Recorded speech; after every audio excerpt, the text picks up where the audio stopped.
खबर काशीपुर से है। उधम सिंह नगर के जिलाधिकारी काशीपुर पहुंचे, जहां उन्होंने नगर निगम में विभिन्न विभागों के अधिकारियों के साथ एक संयुक्त बैठक की। आपको बता दें कि बैठक के दौरान उन्होंने आगामी दीपावली पर्व के मद्देनजर शहर में सफाई व्यवस्था को बेहतर बनाए रखने के निर्देश दिए। साथ ही उन्होंने यह सुनिश्चित करने पर जोर दिया कि त्योहार के दौरान बिजली और पानी की आपूर्ति में किसी भी प्रकार की बाधा न हो, ताकि नागरिकों को किसी असुविधा का सामना न करना पड़े। साथ ही जिलाधिकारी ने अधिकारियों से समयबद्ध कार्य योजना तैयार करने को कहा और जनता की सुविधाओं का ध्यान रखने पर विशेष बल दिया। किच्छा के centre Peter senior secondary school Kichha में 32वां वार्षिक उत्सव मनाया गया, जिसका विषय था अतुल्य भारत। कार्यक्रम का शुभारंभ विद्यालय के प्रधानाचार्य अलेक्जेंडर मोन्तेरा, मुख्य अतिथि ब्लॉक के एजुकेशन ऑफिसर सावेद आलम, फादर डेरिक पिंटू द्वारा दीप प्रज्वलित कर किया गया। तत्पश्चात ईश्वरी वंदना द्वारा कार्यक्रम को आगे बढ़ाया गया। मंच पर विद्यार्थियों द्वारा सभी प्रदेशों के सुंदर नृत्य प्रस्तुत किए गए, जिसे देखकर सभी दर्शक खुशी से झूम उठे। उसके बाद विद्यार्थियों द्वारा बनाई गई अलग अलग प्रांतों की प्रदर्शनों ने सभी का मन मोह लिया। विद्यालय में आए अभिभावकों ने विद्यार्थियों की अद्भुत कला की सराहना की और कहा कि बच्चों की यह कोशिश भारत की एकता को मजबूत बनाती है। कार्यक्रम का नाम है अतुल्य भारत। बहुत सुंदर नाम है, इनक्रेडिबल इंडिया। सचमुच हमारा भारत देखा जाए तो बहुत ही अतुल्य है। पूरे संसार में हमारे जैसा देश कोई नहीं है, उसका कोई तुलना नहीं है। तो बहुत सुंदर है बस, लेकिन हम लोग को हर एक को जरूरत है कि उसको अतुल्य बना रखें। हम लोग खंड करने में विभाजित हुए हैं, जाति पर, धर्म पर और अपना क्षेत्र पर। तो सब लोग को मिलकर इसको अतुल्य बनाने की जरूरत है, ताकि ये सचमुच हमारा देश अतुल्य बना रहे और पूरा दुनिया इसका अनुभव मानती है हमेशा ये अतुल्य बना रहे। ये हमारा समाज। हम लोग ने स्कूल एनुअल फंक्शन में रखा था एग्जीबिशन ऑन थीम अतुल्य भारत, इनक्रेडिबल इंडिया। इसके बारे में बच्चों ने अलग अलग राज्य का संस्कृति, लोगों का लाइफस्टाइल, इसके बारे में एग्जीबिशन के द्वारा, स्टेज प्रोग्राम के द्वारा प्रस्तुत किया है। बहुत मेहनत किया बच्चों ने और एक संदेश देना चाहते कि हम सभी इंडियंस हैं। किच्छा के पुलभट्टा क्षेत्र में शौदौरा के जंगल में पुलभट्टा पुलिस ने एनकाउंटर किया है। गोली बदमाश के पैर में लगी है। बता दें कि बदमाश ने नानक मत्ता में वन कर्मियों पर फायरिंग की थी, जिसको लेकर घायल बदमाश को पुलिस ने किच्छा के सामुदायिक स्वास्थ्य केंद्र में भर्ती किया, जहां प्राथमिक उपचार के बाद हायर सेंटर रेफर कर दिया गया है। आपको बता दें कि उधम सिंह नगर के एसएसपी मणिकांत मिश्रा किच्छा में सामुदायिक स्वास्थ्य केंद्र पहुंचे, जहां उन्होंने स्थिति का जायजा लिया। साथ ही उधम सिंह जनपद के एसएसपी मणिकांत मिश्रा अपराधियों के खिलाफ सख्ती के साथ पेश आ रहे हैं। थाना नानक मत्ता क्षेत्र के ग्राम कैथुलिया में वन विभाग के छापेमारी के दौरान वन रेंज रनशाली के टीम के ऊपर कुछ तस्करों द्वारा हमला कर फायरिंग की गई थी, जिसमें एक वन आरक्षी घायल हुआ था। इस मामले में वन विभाग ने तस्करों के खिलाफ कई संगीन धाराओं से मुकदमा दर्ज कराया था। मामले की गंभीरता देखते हुए एसएसपी मणिकांत मिश्रा ने पुलिस की टीमों का गठन कर अपराधियों के गिरफ्तारी के निर्देश दिए थे, जिसके बाद पुलिस टीमों द्वारा 2 नामजद अभियुक्तों को गिरफ्तार किया गया और क्षेत्र में कॉम्बिंग भी की गई थी। इस मामले में पुलिस ने तीसरे अभियुक्त को भी काफी खोजबीन के बाद अपनी गिरफ्त में लिया था। 16 तारीख को वन कर्मियों के ऊपर कुछ वन तस्करों ने नानक मत्ता क्षेत्र में फायरिंग की थी। मुकदमा पंजीकृत हुआ, जिसमें 5 लोगों के नाम प्रकाश में आए थे। उनके गिरफ्तारी के प्रयास किए जा रहे थे। आज पुलभट्टा थाना क्षेत्र के बड़ा चौकी क्षेत्र में एक अभियुक्त की जानकारी प्राप्त हुई। पुलिस ने उसे गिरफ्तार करने की कोशिश की, परंतु उसके द्वारा फायर किया गया। जवाब में पुलिस के द्वारा भी फायर किया गया और उसके पैर में गोली लगी है। बताते चले कि सेफियंस स्कूल विकास नगर में एनुअल फंक्शन का कार्यक्रम किया गया, जिसमें कि आर्मी से retired major general Vishambar Dayal chief guest में शिरकत की। वही उन्होंने बताया कि उन्हें देवभूमि आने का मौका मिला और इस कार्यक्रम में उन्हें सेफियंस स्कूल के चेयरमैन रविकांत सापरा के द्वारा इन्वाइट किया गया और स्कूल में चीफ गेस्ट बनाया गया। वही उन्होंने मीडिया के सवालों के जवाब देते हुए जम्मू एंड कश्मीर में किए जा रहे आतंकी हमलों के बारे में भी बात की। आइए जानते हैं क्या कहना है retired army major general Vishambar Dayal और सेफियंस स्कूल के प्रिंसिपल का। देखिए, मैं इसको देखता हूँ कि जो भारत है वो बहुत दूर दूर तक फैला हुआ है, दूर दराज तक। पहले तो मैं इसको एक बहुत अच्छी सोच देखता हूँ साधना की, जिन्होंने भी इसकी स्थापना की थी, और फिर देखता हूँ कि बच्चों के अंदर कितना उत्साह है, बच्चों के अंदर कितनी जागरूकता है और बच्चों के अंदर कितनी टैलेंट है। मतलब आप अगर छोटे छोटे बच्चों को देखें, नर्सरी के बच्चे और 1st standard, 3rd standard, 4th standard, और किस तरह से डाइवर्सिटी, इंडिया की डाइवर्सिटी जो है वो स्टेज पे दिखलाई जा रही है।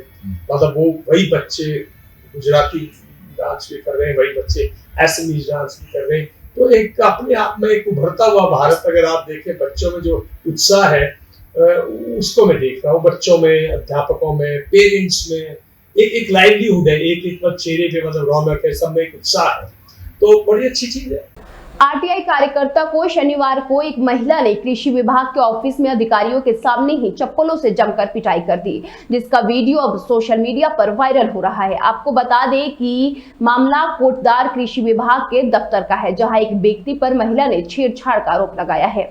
इस अप्रिय घटना के बाद महिला इतनी आक्रोशित हो गई कि उन्होंने तुरंत प्रतिक्रिया देते हुए व्यक्ति को चप्पल से पीटना शुरू कर दिया। दफ्तर में यह दृश्य देखकर वहां मौजूद सभी लोग हैरान रह गए। महिला के इस हंगामे को देखकर कृषि विभाग के अधिकारियों के हाथ पांव फूल गए। उन्होंने स्थिति को नियंत्रण में लाने के लिए बाहर जाकर हंगामा करने की भी अपील की, लेकिन महिला का गुस्सा शांत नहीं हुआ। साथ ही महिला का आरोप है कि वो जब कार्यालय में योजना की जानकारी लेने गई थी, उस दौरान आरटीआई कार्यकर्ता छेड़खानी की थी। विरोध करने पर भी वह नहीं माना तो उसे दूर हटाने के लिए चप्पल से हमला करना पड़ा।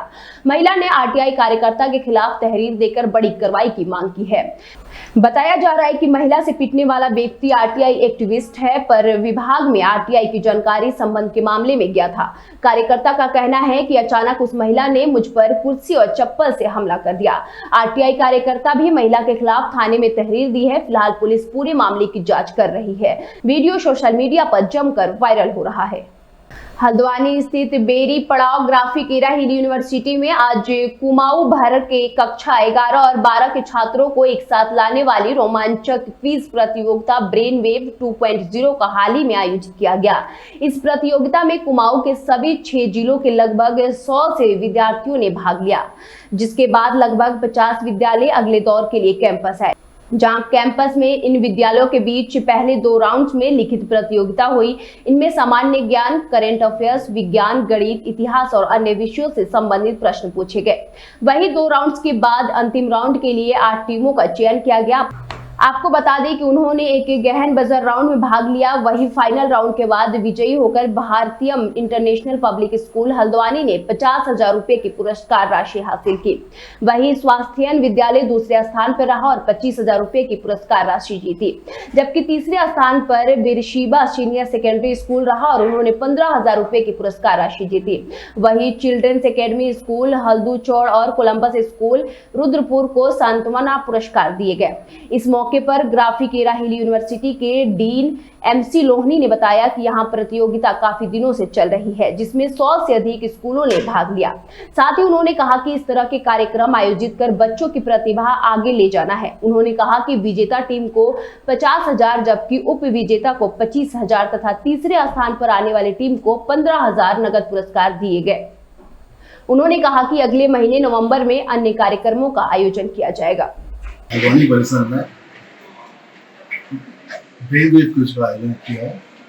इसमें आज 50 स्कूल्स ने पार्टिसिपेट किया है। हालांकि ये प्रतियोगिता कई दिन से चल रही है। जो फर्स्ट राउंड है वो ऑनलाइन मोड में था।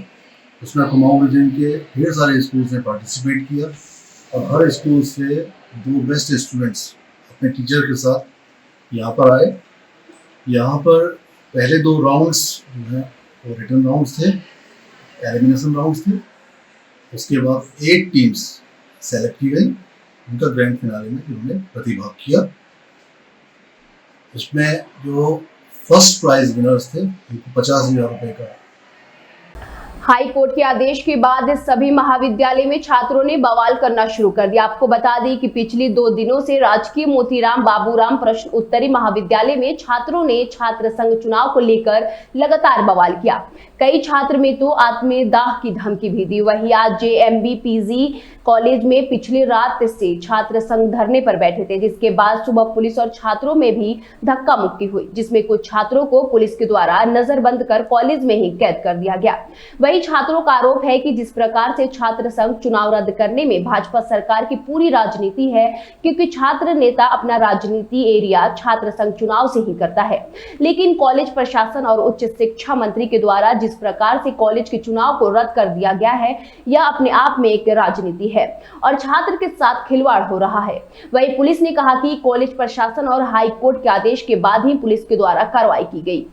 का समाधान करते हुए आते हैं, उनकी समस्याओं का हल करते हैं और साथ में जो दूर दराज पहाड़ों से क्षेत्रों से बच्चा आता है उनकी भी मदद के लिए सबसे आगे रहते हैं। साल के 365 दिन हम छात्रों के इसके लिए काम करते हैं और हमारा कहीं ना कहीं सपना होता है कि इन छात्रों का प्रतिनिधित्व करें, जो छात्रों की आवाज़ बन के छात्र नेता चुनता है, छात्र अपना नेता को चुनता है। हर साल छात्र संघ चुनाव होते हैं, पर लेकिन इस बार छात्र संघ चुनाव को बंद कराने की बात की जा रही है। ये सरकार, धन सिंह रावत और इस कॉलेज का प्रिंसिपल और पुलिस प्रशासन सब मिलकर ये दबाव बनाया जा रहा है कि नई युवा प्रदेश की राजनीति में ना नए युवा आ सके, नई क्रांति हो सके और नई पौध और नए विचारों को रोका जा रहा है, उनको उखाड़ने का काम भी सरकार द्वारा किया जा रहा है। और मैं बताना चाहता हूँ कि अगर हम इसका विरोध खुल के करते हैं, पहले हम 1 साल से धूप पसीने ठंडे में बरसात में हर दिन मेहनत करके हम संघर्ष करते हैं, छात्रों के बीच में चुनाव की तैयारी कर रहे थे और अचानक से ये लोगों ने हमें बिल्कुल चुनाव ना कराकर चुनाव को ना कराने को लेकर कह रहे हैं। उत्तराखंड के काशीपुर में द्रोणा सागर के पास काफी समय से तेंदुए का आतंक फैला हुआ था, जिससे स्थानीय लोगों में डर का माहौल था। आपको बता दें कि वन विभाग ने स्थिति को नियंत्रित करने के लिए एक पिंजरा लगाया था, जिसमें आखिरकार तेंदुआ कैद हो गया। तेंदुए की कैद को लेकर इलाके के निवासियों ने राहत की सांस ली है। वन विभाग अब तेंदुए को सुरक्षित स्थान पर छोड़ने या वन क्षेत्र में पुनर्वास की योजना बना रहा है। यह कार्रवाई मानव और वन्यजीवों के बीच टकराव को कम करने और सुरक्षा सुनिश्चित करने के प्रयासों का हिस्सा है।